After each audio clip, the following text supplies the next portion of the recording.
मैं वैद्य शशिकांत कुमार राजगीर निवासी आप सभी दर्शक यूट्यूबर बंधुओं बहनों को नमस्कार आदाब बंदगी करता हूँ। आज मैं आप लोग के सामने हर्षिकार नामक पौधा का गुण एवं पहचान बताने के लिए मैं आप लोग के सामने उपस्थित हुआ हूँ।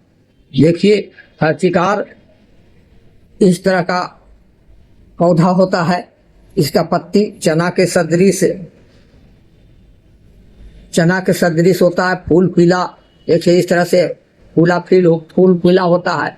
यह धरती में 4-4, 5-5 फीट लंबा इसका तना जो है बालू गली मिट्टी पर, पथरीली जमीन पर, अक्सरहा नदी के तराई में यह पौधा बहुत तादाद मात्रा में पाया जाता है। इसका फल देखिए इस तरह से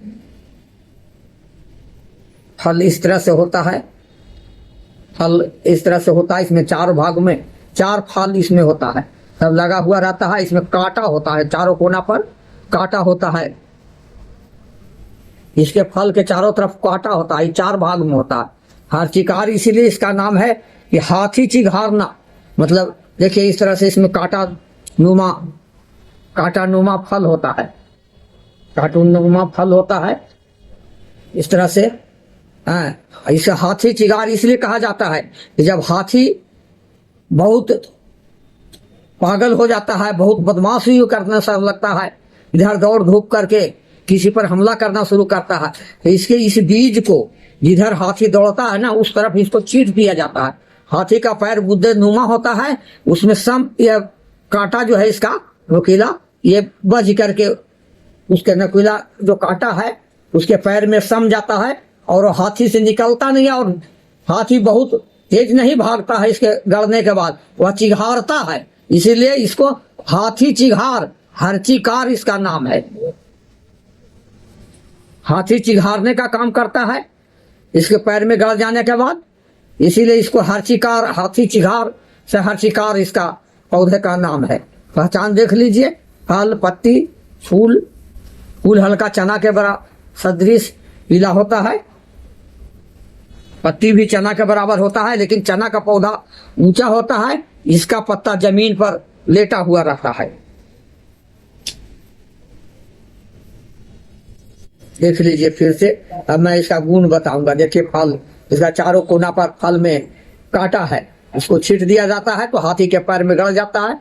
हाथी भाग नहीं पाता है और बहुत जोर से चिल्लाता है, इसलिए हर्षिकार को हाथी चिघार कहा जाता है। इसका फूल देखिए, ये चना के सदृश इसका फूल है। पत्ती भी चना के तरह है। ठीक, इसका मैं गुण बताता हूं। यह मूत्रल होता है, सूजन को कम करने का काम करता है और धातु पौष्टिक होता है।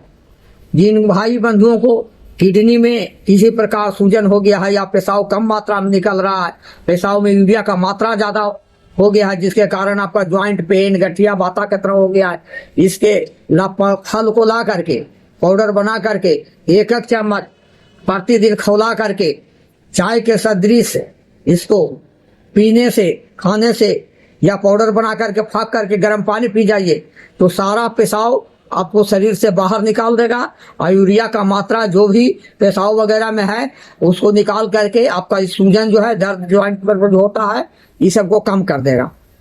और किडनी में किसी प्रकार का इन्फेक्शन है, किडनी में सूजन हो गया है, किडनी में कुछ और भी तरह का प्रॉब्लम हो गया है, तो इसको काढ़ा बना करके इसको पीने से लगातार 1 महीना आपका किडनी का दोष समूल नष्ट हो जाएगा।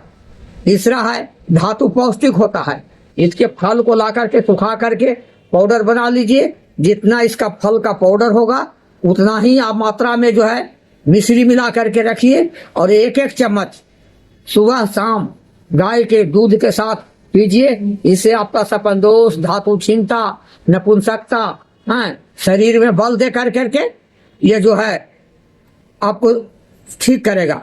गोछरादी चूरन करके बाजार में आपको बहुत सारी कंपनियां इसके धातु पौष्टिक के लिए दवा बना करके बेचती है। सभी भाई को मेरा नमस्कार, बंदगी, सलाम करता हूँ। सभी लोकल पौधे को ला करके उपयोग कीजिए, जानकारी दीजिए, शेयर कीजिए, सभी लोगों में बताइए। जय हिंद, धन्वंतरी।